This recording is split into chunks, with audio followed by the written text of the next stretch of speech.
මෙහෙම වෙන්න ප්‍රධාන හේතු තුනක් තියෙන්න පුළුවන්. එකක් එයාගේ නිපල් එක වටේට තුවාල වෙලා තියෙන්න පුළුවන්. එක්කෝ මැක්කෝ කිනිතුල්ල ඉන්න හින්දා එයා කසලා තුවාල වෙලා තියෙන්න පුළුවන්.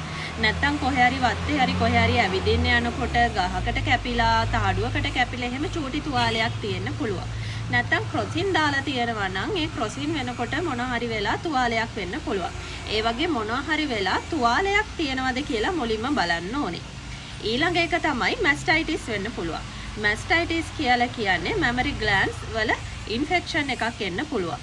මොනවා හරි ඉන්ෆෙක්ෂන් එකක් ආවම එතකොට සුදු පාට වගේ දියරයක් එනවා, වතුර වගේ දියරයක් එනවා. එහෙම නැත්නම් ලේ වගේ දියරයක් එන්න පුළුවන්. එතකොට ඊළඟ එක තමයි මොනවා හරි මැමරි ටියුමර් එකක් තියෙන්න පුළුවන්. මැමරි ටියුමර් එකක්, ඒ කියන්නේ බ්‍රෙස්ට් කැන්සර් එකක් වෙන්න පුළුවන්. බ්‍රෙස්ට් කැන්සර් එකක් තියෙනවා නම් ගොඩක් වෙලාවට අපිට ලම්ප් එකක් වගේ අහු වෙනවා ගොඩක් හරියටම අපි ප්‍රෙස් කරලා බැලුවොත්. ඔයාලට මොනවා හරි ඩවුට් එකක් තියෙනවා නම් දැන් තුවාලයක් වගේ නම් කිසිම ඉෂුව එකක් නැහැ. ගෙදරදී බලාගෙන කන්ෆර්ම් කරගන්න පුළුවන්. ඒ අරුණම මැස්ටයිටිස් වගේ හරි එහෙම නැත්නම් බ්‍රෙස්ට් කැන්සර් එකක් වගේ කියලා ඩවුට් එකක් තියෙනවා නම් හොඳම දේ හොස්පිටල් එකට එක්කගෙන ගිහිල්ලා එයාගේ පොඩි සාම්පල් එකක් අරගෙන චෙක් කරලා බලලා ට්‍රීට්මන්ට්ස් පටන් ගන්න එක. මේ වගේ දෙයක් වුණාම සුළුවෙන් හිතන්න එපා. පුළුවන් ඉක්මනට එයාව එක්කගෙන ගිහිල්ලා චෙක් කරලා ට්‍රීට්මන්ට්ස් පටන් ගන්න.